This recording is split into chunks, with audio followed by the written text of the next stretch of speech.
All right, welcome back, Arcaniacs, present, past, and future. Um, this is a little post-origins, but expanding more into Arcanist lore, like I like to do.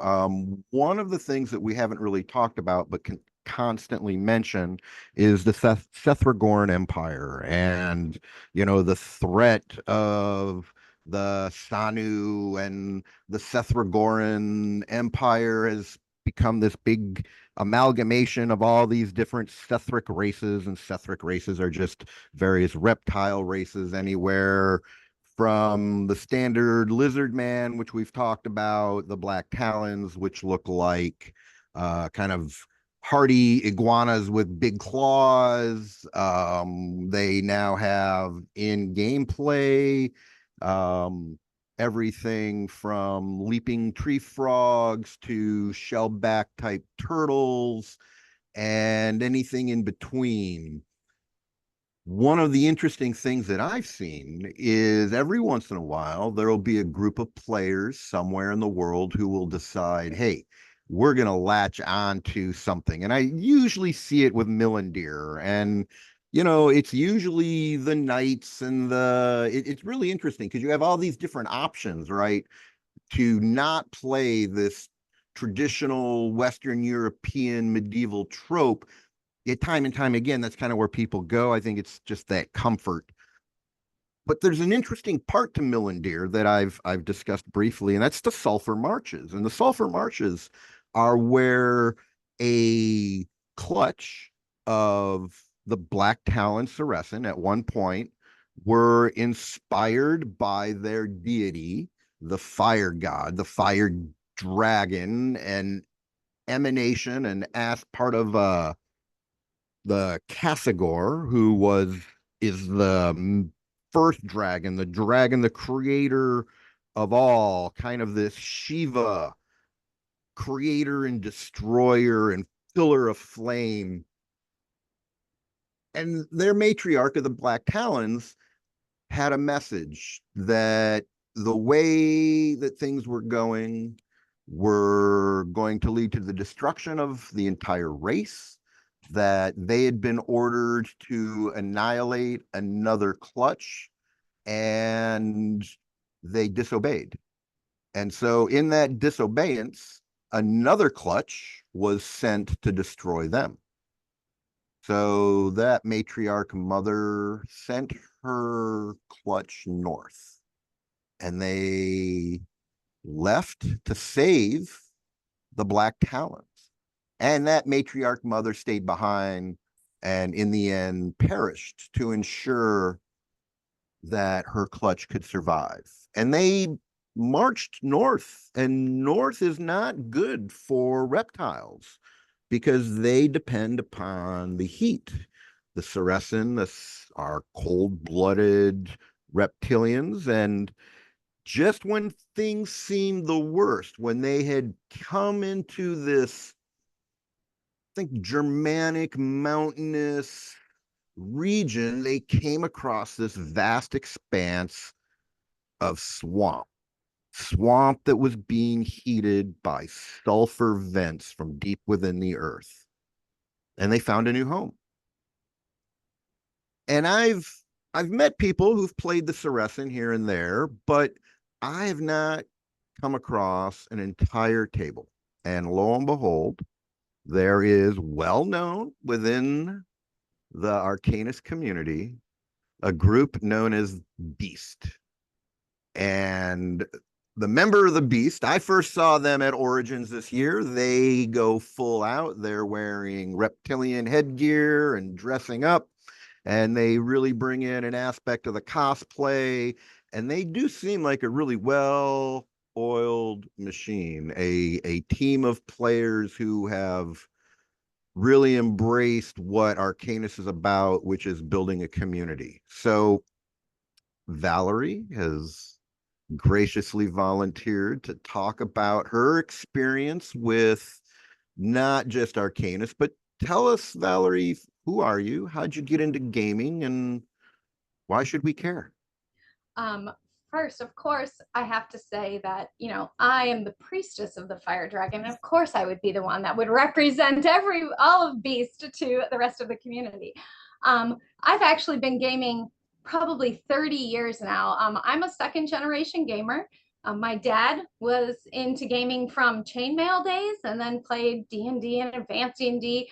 I think I first started with Hero Quest, I think is what it was called. Yeah. And That's a tough one, actually. okay, yeah, we played that just as a family. My dad was the game master, and then me and my sister and brother, we played. And I remember I was able to go when I turned 14. That's why I say 30 years. There, yes, I'm giving away my age.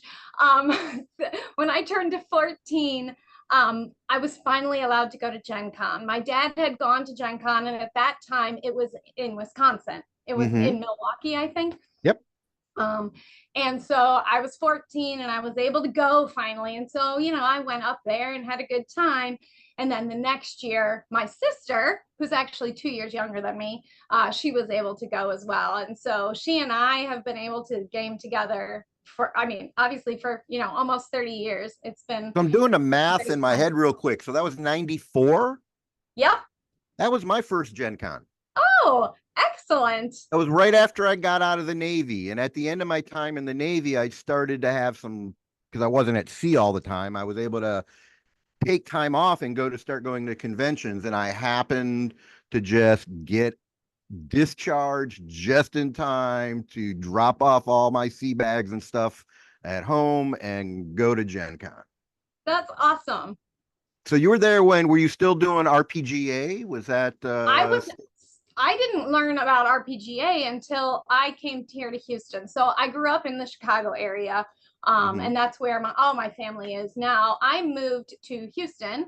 I work for NASA, and that's why I moved here. But I moved to Houston, and when I was 19, so 5 years later, I was first introduced to Living City with the RPGA.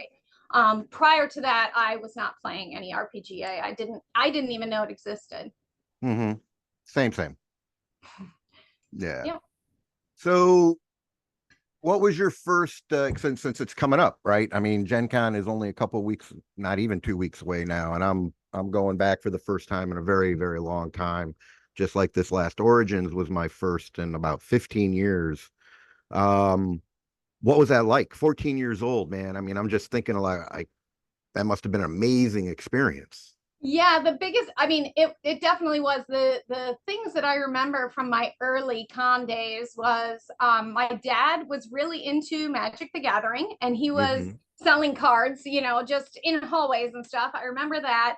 I remember playing the Star Wars D6 game like 2 years in a row. I played it. Me and my sister both played it. And then I also was really involved in Star Wars D6 game later. And that was my first introduction to like living ongoing campaigns at these conventions. It's called Sparks by Game Base 7. And so I played that for years and years and years. And that before I even knew about living anything, but okay. So that's all I remember. Yeah. So so you got involved with Living City? Did you do Living Force? Yep, of course. Okay. Yeah, I did Living City. I did Living Force. I did Living Greyhawk for a little while. Once I learned about the RPGA, I was very involved in these ongoing campaigns, especially because at that point I was in college and I was going between Texas and Indiana for college and then Chicago. And so by having these living campaigns, you could play anywhere. And so that was my first introduction to that. You kept your chronicles, you kept your certs, you kept all of that. And then you could go, I live in Texas, I could go sit down at a table in Ohio and I would still get to play that character. And so that was what was really cool to me. So I definitely got like all in on a bunch of the games. I played, what was that? Green Regent. I mean, I played almost anything that was living. I played at least a little bit. I created characters for, etc. And Living Arcanis was one of them. So I'm from the 3.5 days. when my dad was like, you should come try this Arcanis thing. And I said, okay, I'm playing a lot of games, but I'll try it. And I've seen some of your other things, other podcasts, and talked about the Darkkin. I created a Darkkin, and but I wanted to, like everyone, I wanted to be different. And so I said, what about a Darkkin that's a ranger? So animals don't like Darkkin, right? So what if I make a Darkkin that's a ranger? And so that was what I did as I went through 3.5. And yeah, I don't remember where in the campaign, like it was at Origins was my first game, but I don't remember where in the campaign I started. Like I don't remember if it was before or after the Valsosi when they did their BI. It was either the year and I just wasn't really into it yet, or it was the year after that I got involved. And then I just loved it for many of the reasons people have stated, throughout your other interviews. I mean, the world is great. There's gray area all the time. You don't know who's the good guy, who's the bad guy. And the other major reason I just loved Arcanis is because it truly felt like you made a difference. These other big RPGA games, Living City, etc., you didn't ever really feel like you did something. Yes, you played the game and stuff like that, but you didn't, and people might even know your character, but you didn't change the world, or at least you didn't feel like it. And I remember the Battle of Samar and doing that. And it was very awe-inspiring, and I just loved it. Well, when I ran a game day with people out of Ohio when I was in Lexington, Kentucky, because we were a different region in Greyhawk, and I remember the adventures going, what is this? This is it was more like a hex crawl than an adventure, than a structured, thought out, where it begins and ends and something happens and you can actually tell that you accomplished something, or you realize you really screwed up, because that happens a lot in Arcanis, where an adventure or two later you discover, I shouldn't have done that. So without getting into the details of the mechanics, you were 3.5, then you made the transition into the ARG.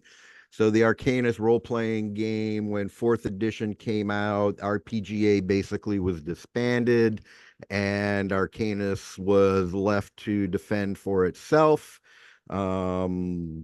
So they did, and they came up with a system for their own. So it's definitely what I would consider a crunch heavy, very, very mechanics driven set game rules, but the setting's exactly the same. Now you guys decide, you have, I assume, a local table that you play with? No. Your virtual table.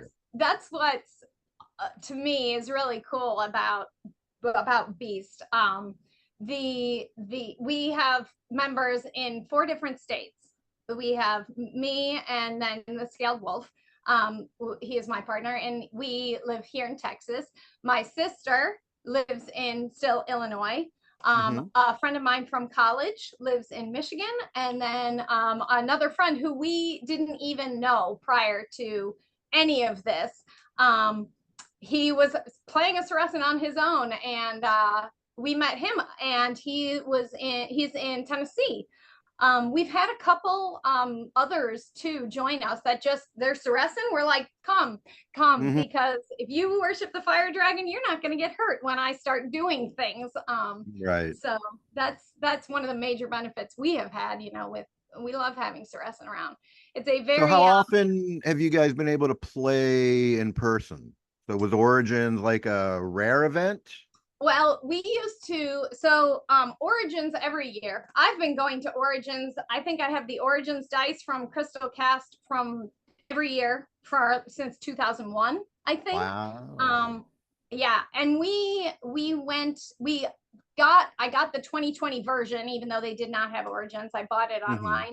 And then we went in October of 2021. And then again, starting in June of 2022, 23, 24. So Origins is the big thing. And pretty much all of Beast meets up.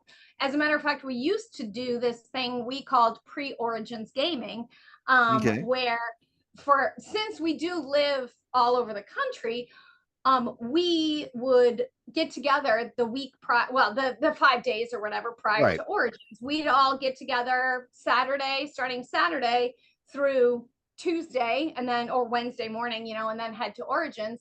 And we would play the soft points that we maybe had missed, through the last year. So it was a way for us to get together, still play together, and it helped us remember how to play our characters, because as you mentioned, Arc is a very mechanics heavy, system. And so it helped us remember, oh yeah, I can do that. Yes, I can do that. So that was something we did for many, many years. My parents have a lake house in Howe, Indiana. And so we would do that and then drive down to Oregon. Howe Military Academy. People that I went to school, Howe Military Academy. I know people who ended up going there when I was in high school. Wow. They didn't necessarily want to, let's put it that way. It's very rural. I'm shocked you knew it. I come from a very rural. I grew up outside of Battle Creek, Michigan. Okay. So yeah, I'm very familiar with the region in general. Okay. So you're playing ARG, you're getting yourselves together, you meet at Howe. That's awesome. Having a nice little lake cabin. Like 2 weeks before Origins, that first week of June is my annual fishing trip. So I just go hang out with my buddies, but it's the same kind of regenerative, rejuvenating energy on the lake, no massive schedule, just hanging out with friends. And then you're all energized and ready to go to the con. That's a great routine and an amazing tradition. Yep. So we did that right before COVID happened. We had chosen, because of the way the games had, or the way the attendees had changed. My dad wasn't really going to Origins anymore, and various other things. We decided we moved our pre-Origins gaming to an Airbnb at Origins. So rather than going to the lake, but we pretty much always did that. And that was, how we got together to play. Next year. So this year I was there. My nephew just moved to Columbus with his fiance. I was there the Saturday before Origins, and there's a couple hardcore Arcaniacs and lots of gamers. And next year, my goal is to organize some pre-Origin. Let's run some events. Let's get some people caught up on a couple of adventures, and I'll make sure that we stay in communication for that next year. Yeah, because I did a cookout. I only had a couple people come by, but how often do you get the opportunity to have a professionally catered cookout before Origins? So yeah. So all right, so you guys did your catch-up event, and now let's talk a little bit more about how you guys came together and the way you support Arcanis. There's a heavy use of crowdsourcing these days, particularly, with all the third-party publishers. It's really the only way you can get things to happen. And one of the amazing things that Living Arcanis has done consistently is to recognize special groups of players and give them the opportunity to have special missions. Now, sometimes it's just through gameplay. You happen to qualify because you got to do X thing in time at a battle interactive, and so you qualify for the special mission. Sometimes it's all volunteers. Like the Battle of Samar was, that Flight of the Damned, that was a volunteer special mission. But one of the things they've been doing with the fundraising is letting people have special missions as part of a Kickstarter reward. So how did that work for you guys? And let's talk a bit about that special mission, what it's like to have one, and yeah, let's hear it, because it's so amazing that you wrote a couple chapters write Yeah. up about it, which I thought went really, really well. And we'll talk about, I'm going to pull some things out of it. Okay. And we'll talk about some specifics as we go down the road. Yep. So first, what I don't remember, it's I think it was their first Kickstarter that they did, and I don't even remember what the Kickstarter was for, but they were offering you pay X amount and you personally alone get a special mission that Henry Lopez will run for you. And so at that time, a couple of people had already bought it. There was no way that we were gonna all be able to do it. We were formed by that point, Beast existed. Mm-hmm. And so I contacted Henry, I believe, I assume it was Henry. And that is one great thing too about the Arcanis community is it is so easy for me to reach out to Henry or Pedro or any of them and just send them an email. Whereas I don't even know where I would have done that with Living City or anyone. And that is one of the great things about Arcanis is they're so accessible.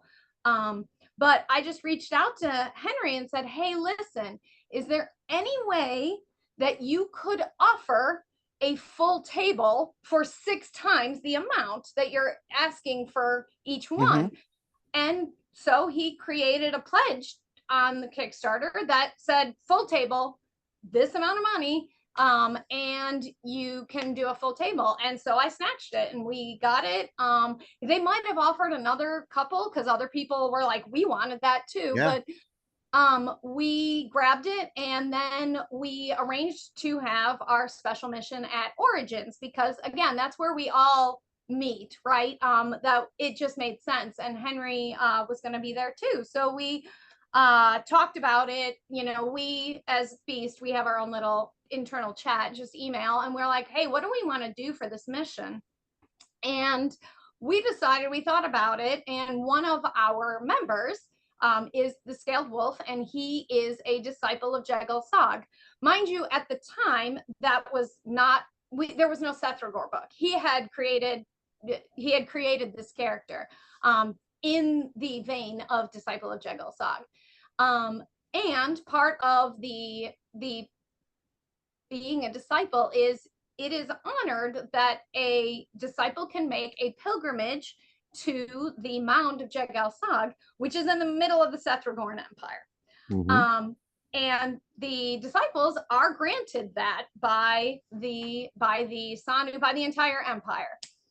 So it can be sometimes very difficult for us as Sethragorns, as Black Talon, as suressen, to be motivated to do some of the things the soft skins want us to do in some of these adventures. And so we were very excited to get this opportunity, and we thought, when are we ever in modules going to be able to do this pilgrimage that they talk about in these books, Right. that the disciples are supposed to be allowed to do this?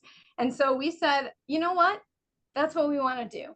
As a group, we agreed our special mission, we want to go into the Sethragorn Empire. We want to take our disciple and take him on the pilgrimage. Now, no, that does not guarantee we were safe from everybody. That truth is presented to the disciples, not to everyone else. But we said that's what we wanted to do. And so that was kind of the bit we set in Henry's mind and said, this is what we want to do.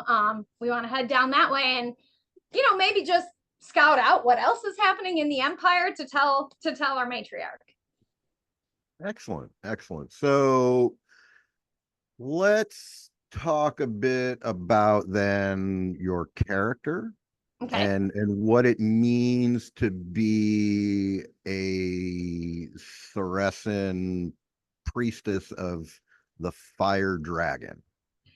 Yeah. So at the end of 3.5, I'm going to go back slightly because at the end of 3.5, we were trying to come up with characters, right? And so my sister in 3.5 played a Suressen rogue. And so she actually initially created an Alluri for the new ARG. And I said, I don't know why people aren't playing priestesses of the fire dragon in this game. They are like honored, and everybody reveres fire dragon priestesses supposedly in the Suressen society. So you know what, I'm gonna make a Suressen priestess. And so that is what I decided to create back when ARG first started.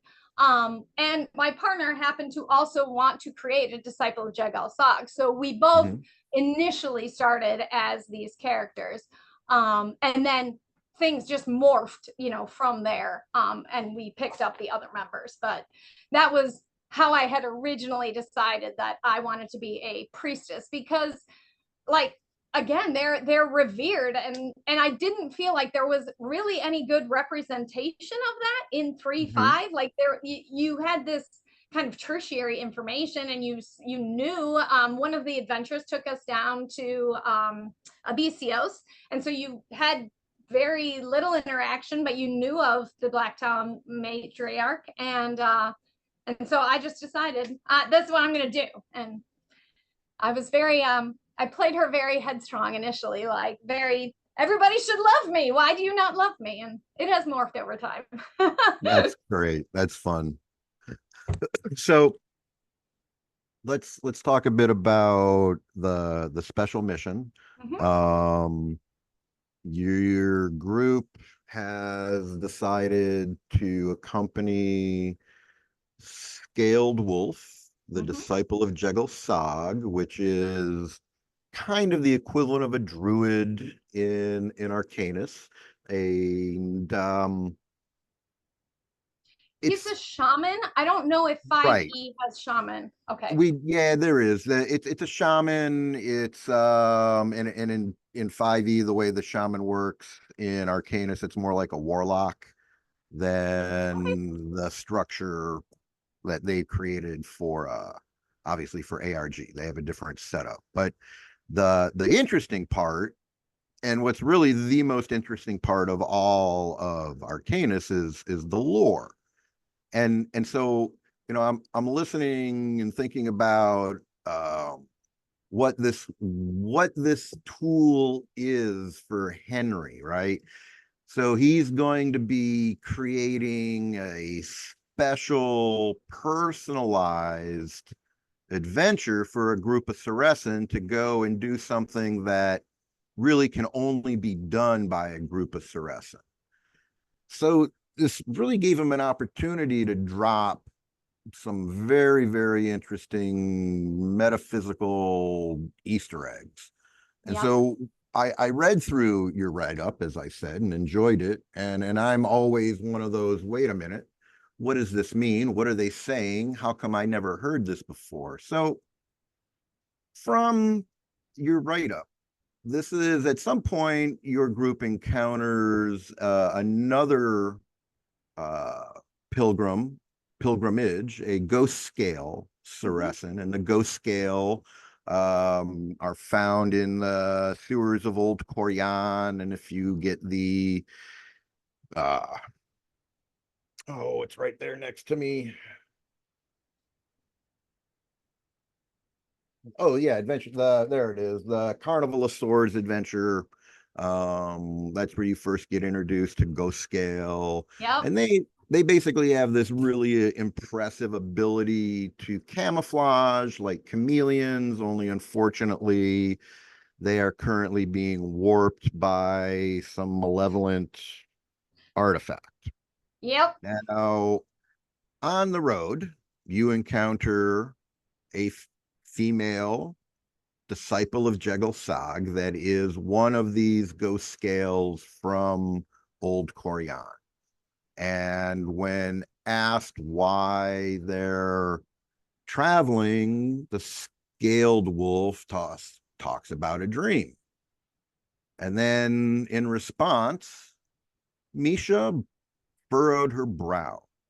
That is not what I have dreamed. I have dreamt of a great dragon, a dragon that is imperiling little people up in the north. In my dream, some disciples came together to try to control this horrible beast, and they failed. They failed because it is not a true dragon. Misha stared intently at her fellow disciple. All the tales we have heard of the dragons being the firstborn of Kasagor, it is a lie. Not all of them are. Only Jegelsag was. I know that he was firstborn, said the scaled wolf. She shook her head. We have been told the story that all dragons come from Kasagor. That is a lie. They are not from here. They are not of here. They should not be here. I saw them traveling through a giant gate similar to the portals that we used to use, but much, much larger. And they came traveling through, following these giants, these 8 giants, many, many years ago. I have come to the great Beastmaster for guidance, for if we cannot control this great beast, how do we fight him? But the dragons fought along Jegelsag, Wolf countered. They do not fight alongside Jegelsag. Do you not know the true story? Apparently, I do not. The Valinor did not battle those the Valinor did battle those dragons, hordes of them. Then the Valinor mistook our master as one of them. They did not know. And Jegelsag defended himself, Scaled Wolf added thoughtfully, gazing out into the darkness. Intriguing. Man, that is like unknown, unheard of. Wow! This is breaking news of Arcanis lore. If you are not one of these people, I'd never heard this before. 8 giants, celestial giants. How many initial dwarven clans are there? Wow. Yeah. And as you're reading that, as you were reading that aloud, it reminded me of something that I just wanted to mention is all of that lore is what Henry gave us. We my friend who lives in Michigan, our ghost scale, he was smart enough, and I am so thankful. He took his phone and he started recording as soon as we started. So everything that is in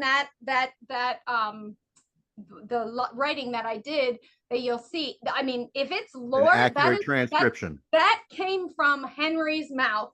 Bingo. Some of and a lot of what was said that the characters say came directly from, yes, exactly, transcription.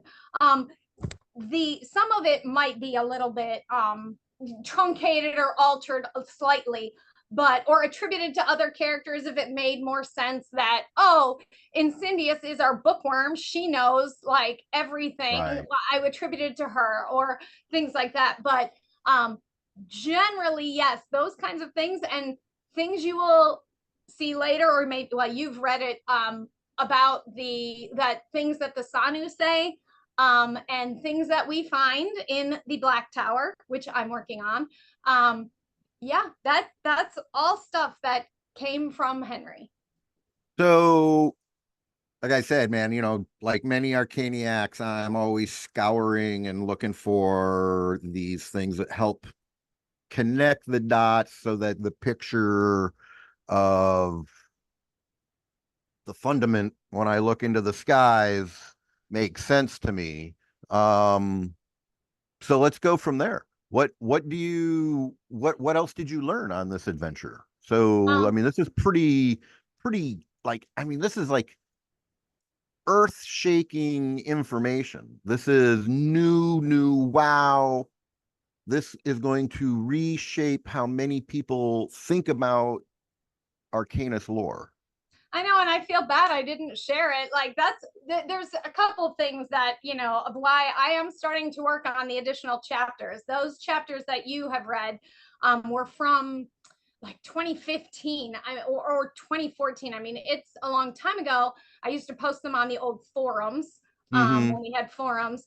And then I just stopped because I didn't really think anybody was reading. So it was like, why, why am I bothering? But actually, Ken, who played with us at our Origins this year, he was like, why did you stop? I was reading that all the time. And I said, well, I guess I better start back up. Yeah, it's definitely, it's a great, just people know, man, it's great production value, very well done, well written, and has an Arcanis feel. So congratulations. I think you did a really good job with that. Thank you. I am looking forward to the chapters to come. The next chapter is going to be the Black Tower. So just, you can percolate on that. So other things that we learned, so we continued on, and we got to the Mound of Jegelsog, and throughout the kind of the premise of the whole thing that we knew going in, and why the dream comes up in this multiple times in the writing, is because Scaled Wolf kept getting these dreams, and that was what kind of prompted the pilgrimage. And he was getting these dreams as we were going further and getting closer. They were becoming more crisp, etc. And so what we find out once we get to the mound, is that the Sethragorns pretty much want to know what it is we know, because they fear it.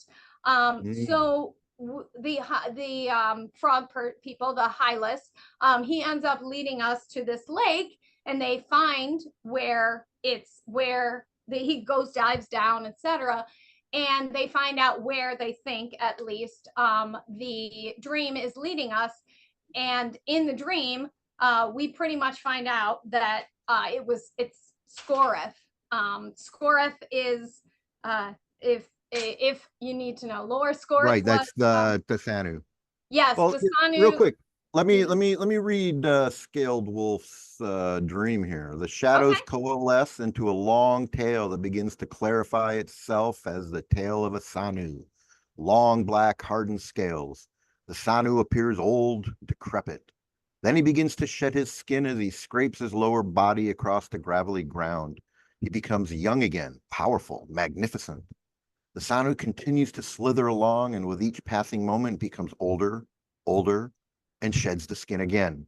This never-ending passage continues, leaving a long trail of shells of bodies, one after another.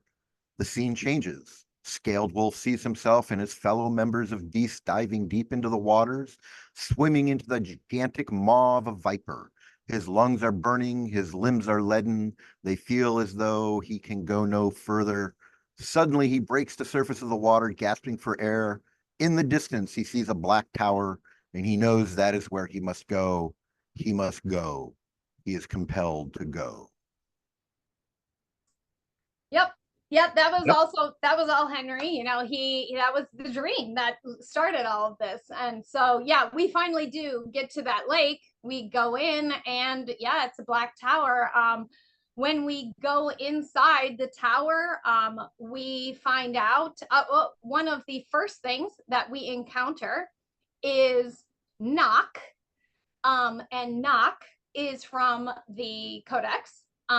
If you read I think it's the Codex. If you read all the history of Skoreth and things like that, Knock, I believe he was a troglodyte. That was a long time ago now. But Knock is a troglodyte, and he kind of helped Skoreth at the time, when he was creating the Allori, and he was one of the champions or people, I think, that worked with Skoreth and were kind of Skoreth's champions, and that becomes important in a little bit.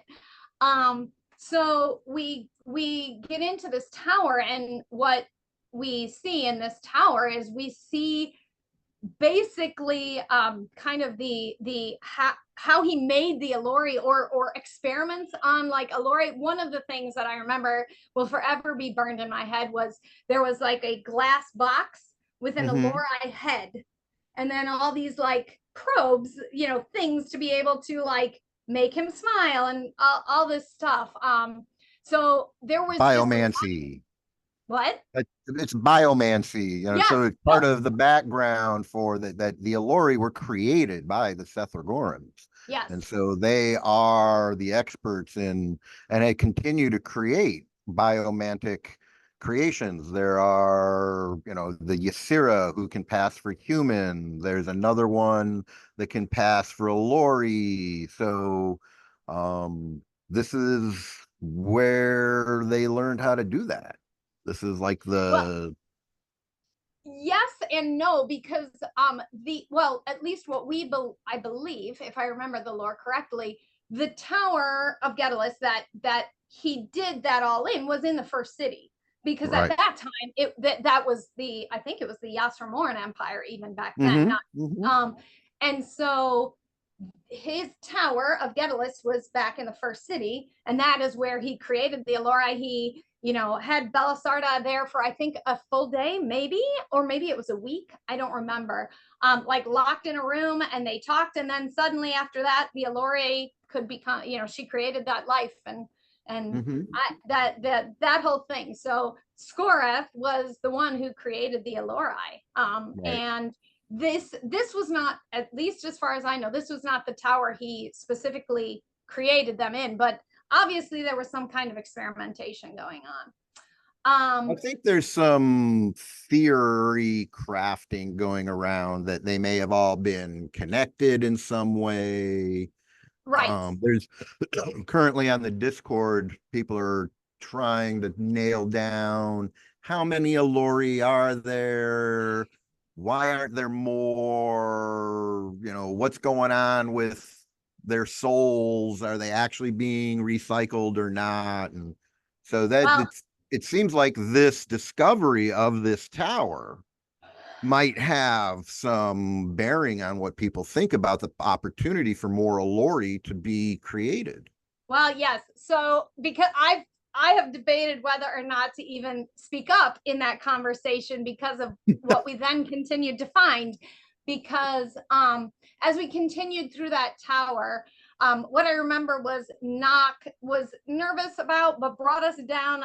I envision it in the basement. It'll be better when I re-listen to and type it up. Yeah. But took us to a room, and in that room we found all of the champions of Skoreth. I don't remember their names off the top of my head right now, but there was a holy champion of Casagor. There was, I believe, a Sanu spellcaster. I don't remember. I can't remember, but there were a group of the champions that Skoreth kind of, identified as his champions. And in the ceiling, there was this weird nebulous cloud like thing. And so it was very curious to us, because all of these champions should be dead. Long, long, long, long dead. The Holy Champion of Casagor, for example, is a suressen, like normal suressen lifespan.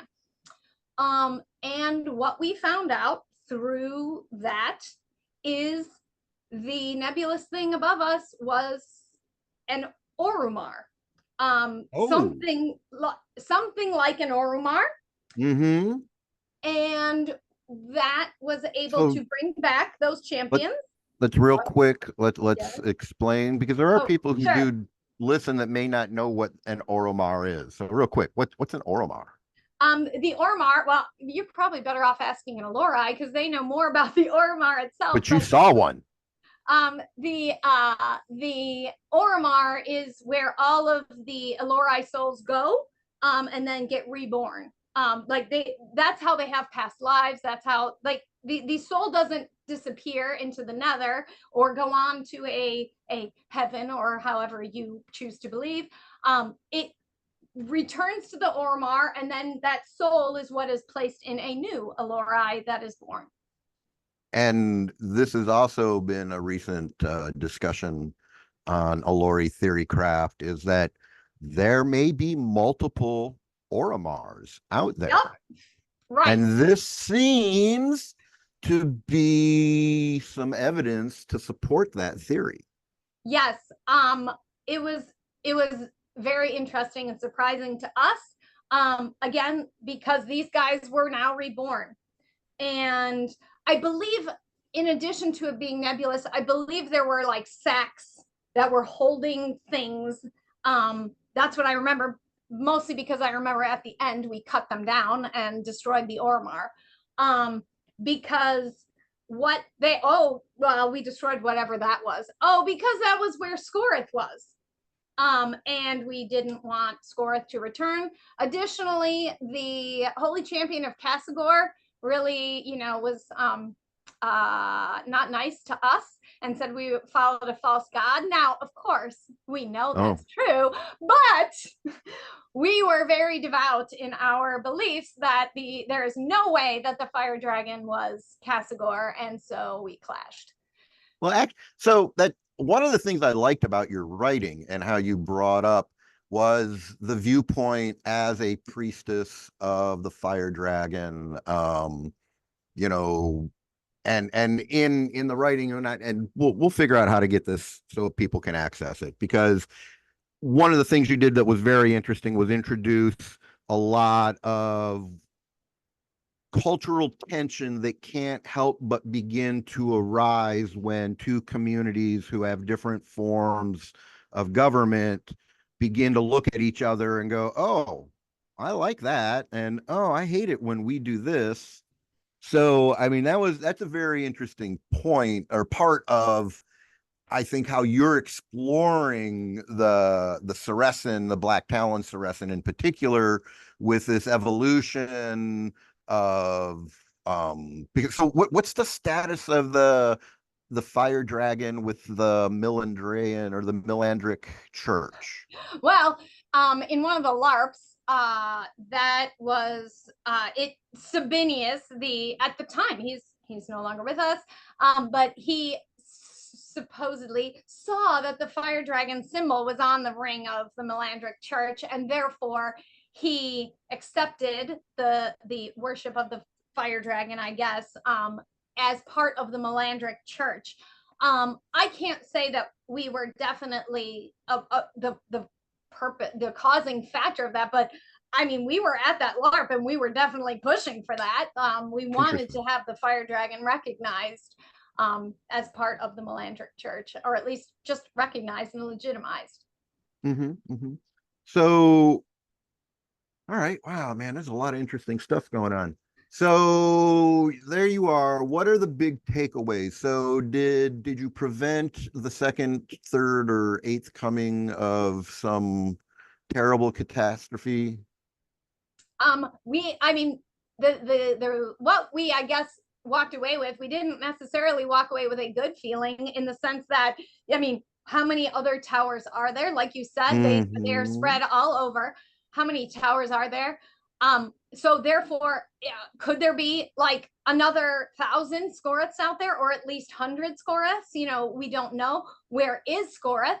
What is the intent? What is his intentions? I mean, if he comes back, he is probably the most powerful sorcerer that existed in the Sethragorn Empire, right? I mean, he created life.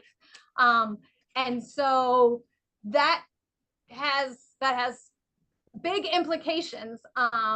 And so, like, we don't know. So there was, again, in the Discord, there was a little conversation about who could benefit from thousands of souls. Here we go. And all those souls lost in the attack. I wonder what happened to them. Probably a good energy source for someone who could direct such powers. Probably not. I mean, who could harness it? That was Henry.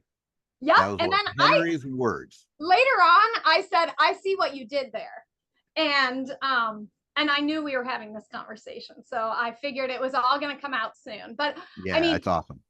I also don't know. I didn't know how to even like broach that subject, because I have been so silent. I haven't said anything, and so like I feel almost guilty about, like, oh, by the way, you might want to know this. I have known this for 10 years, and maybe you should know this. And well, what I would do is actually, you should just start posting those chapters into the in-character chat. That's what I think I would do, because Okay. it's absolute. It's like actually better than those of us who go in and just talk in character occasionally. This is really like, I think this is what the in character chat's for. Because I mean, I'm reading through, because I was like, oh well, who could be responsible for this? Could it be the silence? And that was my response, because I want to Yep. start eliminating. Oh no, not them. Could it be the Sorcerer King? No, we don't know that the Sorcerer King actually, we don't know he does anything with souls. We know he does stuff with magic, but who does stuff with souls? Who has created life? Yep. Yeah, Yep. these are important questions. Yep. I know. Like I said, I'm very glad we're having this conversation now. Yeah. And like I said, I feel bad that I didn't even know how to broach the subject. So now everybody knows. Now we And know, man, surprise. Well, because fabulous, fabulous. even in my story, we're not there yet. The story, as I said, I'm working on the next chapter. It's the Black Tower, and that's pretty much going to end when we go into the Black Tower. So we haven't seen the Ouremar yet. We haven't seen any of that Yeah. yet. But No, you just again, got done kicking the butt of some yeah, mutant horn jowls no and barb tail, and that. So barb tails, excuse me, yeah, barb you tails. mentioned earlier the barbed tail were the ones who were sent to destroy the Black Talon, and that's why we Right, hate them so much. right, exactly. Well, this has been a brilliant, amazing conversation. I'm glad we connected. Yeah, I'm looking forward to the future chapters, and definitely looking forward to seeing you guys at other conventions. We already know for sure Origins is a go. Got the thumbs up to make that happen again, and I look forward to talking to you again. Sure thing. I can't wait to see you. We're always at Origins. That's pretty much the only place we can get to because, again, we live in 4 different states, but we make sure we get into Origins. Excellent. All right, take care. Yep. Bye. Bye.